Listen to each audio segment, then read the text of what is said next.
I think the theatrical space is an imaginary space that you enter. It's not the room that you're in. It's when you're transported to something else, to some other world, or to a variety of worlds. And that's what Arias with a Twist does so beautifully in terms of the way that you're immersed completely in the jungle or you're immersed completely in the spaceship. It becomes these other states of mind or these other experiences. There's something that happens in a theater that doesn't happen anywhere else. When we go to a movie, we hope the seats around us will be empty so that nothing will interfere between us and the screen.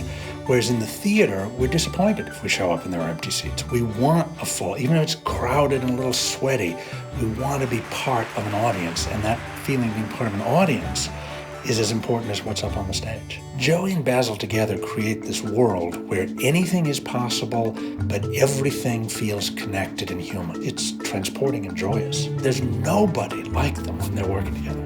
Well, this is our little Joey puppet. Of course, we had to make a puppet of Joey somewhere in the show. You know, there's more to life than just sitting around moping.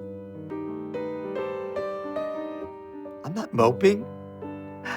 I'm just sitting here thinking of what just isn't happening. And it really bothers me. I have to stay focused and stay on my path. Joey wanted to have a conversation with himself. What about those dreams?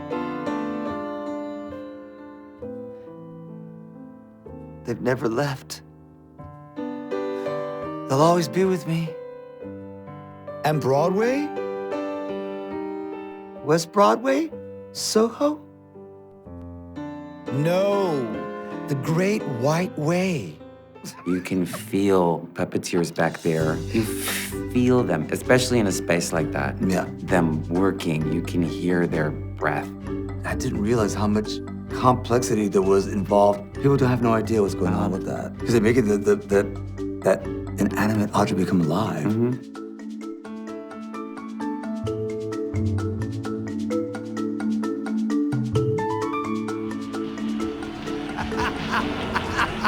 I just love it all. Yay!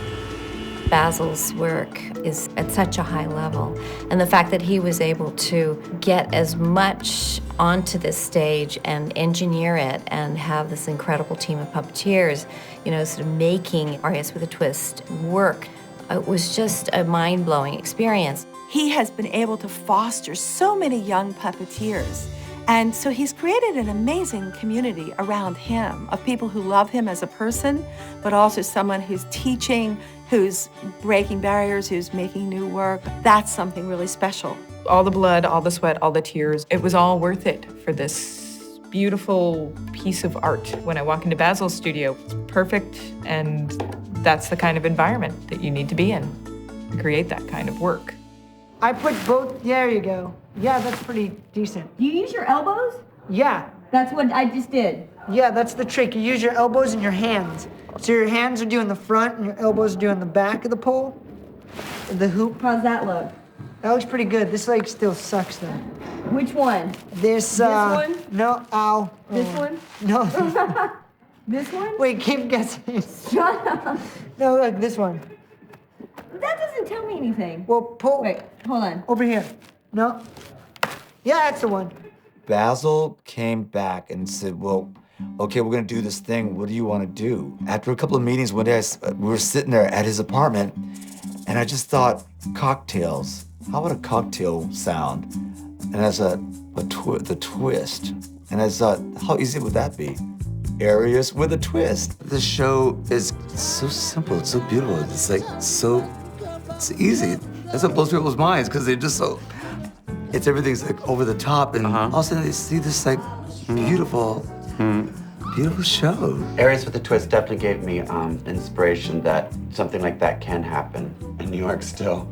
Yeah, you know, such a big success. One thing about Arias with a Twist is that it really brings that clubby side and Basil's charming puppetry all together into one piece. I think there's a real affection there. And I think that Basil gets inside of Joey's head. What's going on in there? And he brings that out. He makes it public. He puts it out on this stage and allows Joey to be the star in his own fantasies. Joey's whole story of how he traveled through this journey and how he got to this place now is a great story, and who better to bring it to life than Basil, because Joey's like a big puppet. Joey could be perceived as a human puppet. Joey understands the stylistic concept of the way a puppet makes a gag, the way a puppet does a take, the way a puppet does a gesture, and he can use this in his own presentation. Joey has killer, innate stage instincts. He has this thing that you can't really learn, you can certainly hone, but he knows where the light is and where his most ardent fan is, even if they're 25 rows back. Joey, he is a New York icon. He is like a institution, in New York. He's a spirit. As far as I can really remember Joey, he's just a spirit. Every day I would have liked to have photographed Joey. He was always hustling to be more a part of this town and help others be a part of this town too.